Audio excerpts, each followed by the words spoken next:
So I decided that today I would do a tutorial on coil building, precisely focusing on the bell beaker design that was done in early period history.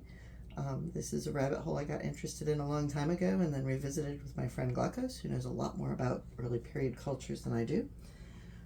My techniques are not much change from the way things would have been done thousands of years ago. My tools might be a little bit different, but in the main part of them, nothing really has changed.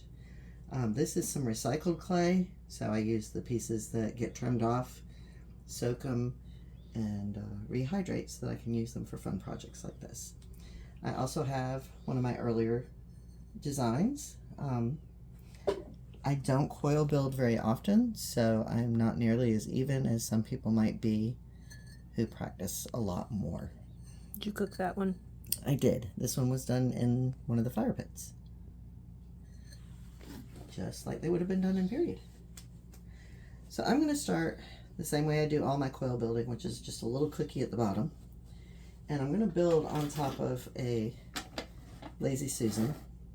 It doesn't have great motion, but it'll give me a little bit, and then you'll see as I go, it ends up in my hands more than on the table. I'm just going to do a fat little cookie here at the bottom to give me my base. And then I'm going to move that over to start making a coil. Coils can be pretty much any kind of thickness. I usually just start by kind of squishing it into a cylinder shape and then rolling it. When my students are building, I tell them that the best size to work with is thicker than a pencil but skinnier than a hot dog. And one of the tricks here is pushing down with your fingers gently and then rolling them out as you go. So you're stretching more than you're pushing. And you can kind of change if you end up with a flat edge, which I frequently do. Just kind of start off with that flat edge and roll it back out. Now this one is clearly going to be longer than I need, so I'm going to pinch a section off and then just thin this one out more.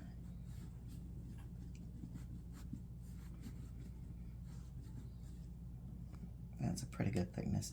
And you can make several coils ahead of time and then build with them, or you can make them as you go. They will dry while they're sitting out, which is good for this clay because it's a really, really soft clay. So it needs a little bit of drying in between things. All right, to add the coil, I'm going to start off doing score and slip. Score, just a fancy way of saying scratching. I've got this tool that's got little metal teeth on it. In period, they would have used probably just a twig, something that would scratch, and that creates more surface area for the clay to join. Sort of think of it as Velcro. You got your loops and hooks. I keep a little cup of slip over here. I really don't need it for this soft of clay, but if it dries too much as I go, it's going to be important to keep the clay hydrated while you're joining. And then this one, I'm going to go pretty much right on top of the edge.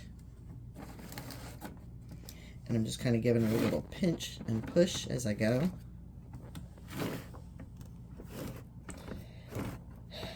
Now, I was taught with coil building you can go up over on here and continue. I've always found it hard to keep the rim even if I'm doing that. So I do one layer at a time. So I'll put that piece on, squish it together. Then I'm going to come back in here and just erase the line where it joins. I'm going to push the clay back and forth to make sure that it is fully connected. More knitting in the round than crochet in the round. Right.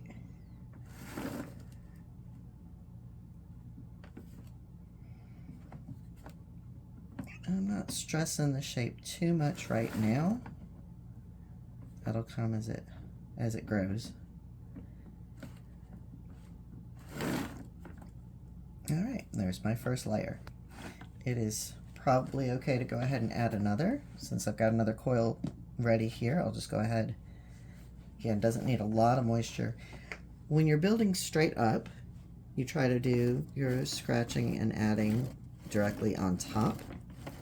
if you're building out, and I'll show that on the next layer, you go slightly to the outside edge, and if you're coming in, you go slightly to the inside.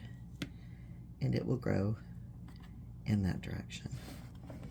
So I'm adding this one and kind of pushing down with just the thumb now, kind of rolling it into place. You also switch directions. Is that important? It's really not.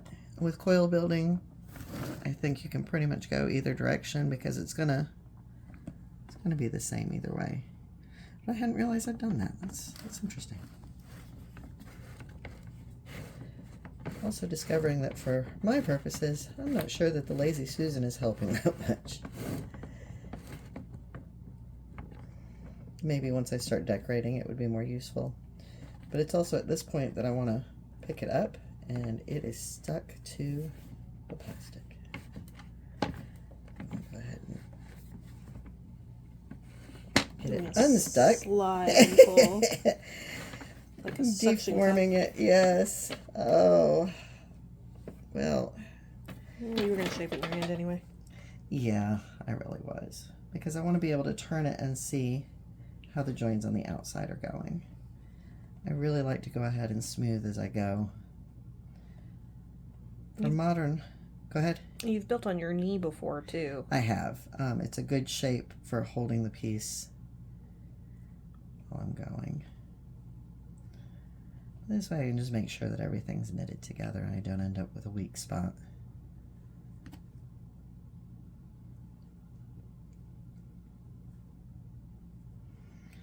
So the first piece that I tried to do for a bell beaker turned into a giant pot because it just got bigger and bigger.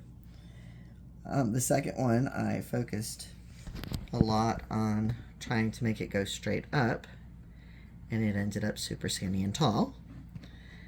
And that's when I decided I would make myself a template. So I went ahead and drew out the shape of the silhouette of the bell beaker based on architectural drawings, and then I cut out the outside so I can kind of watch as I go how much further do I want to go out before I start coming in to go out, and that gives me a guide to follow. It's obviously not going to be perfect, but it definitely was helpful. Alright, a couple more coils here. I'm just going to take these pieces from the other one and add them to this next.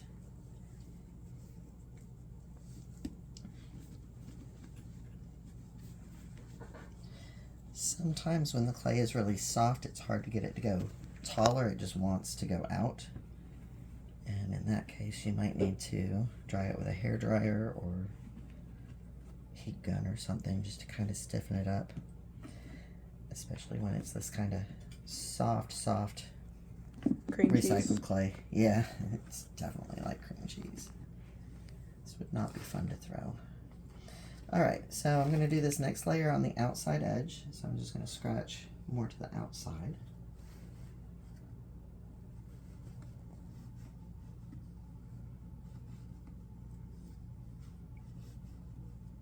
And I got slip on my coil because I'm clumsy like that sometimes. It'll just stick really well. So this one I'm finding that I'm pulling up from the part that's already formed to add to the clay that I'm adding. Again, kind of making that join more to the outside edge.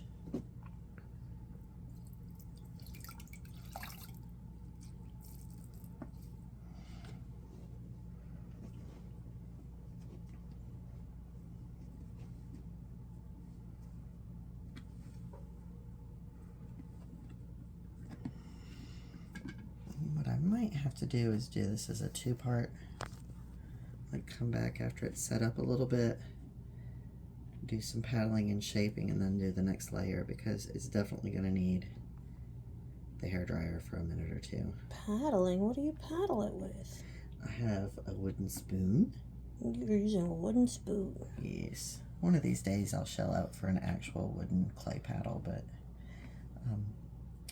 I like to use stuff that's around the house, which is why when my husband goes to cook and can't find a tool, he usually suspects it's in here, and he is frequently correct. So So you can already see how it's going out more than I had intended originally.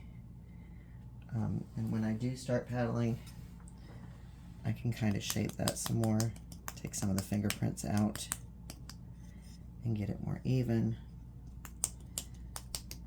But because this clay is so very wet, make sure I use the right side of the spoon.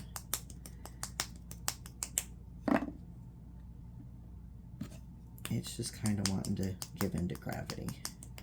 So we'll do this like a two-part. I think we can join the videos, right? Mm-hmm. All right. So if you don't have your wooden spoon yet and you're following this in real time, you better go get your wooden spoon. Yeah,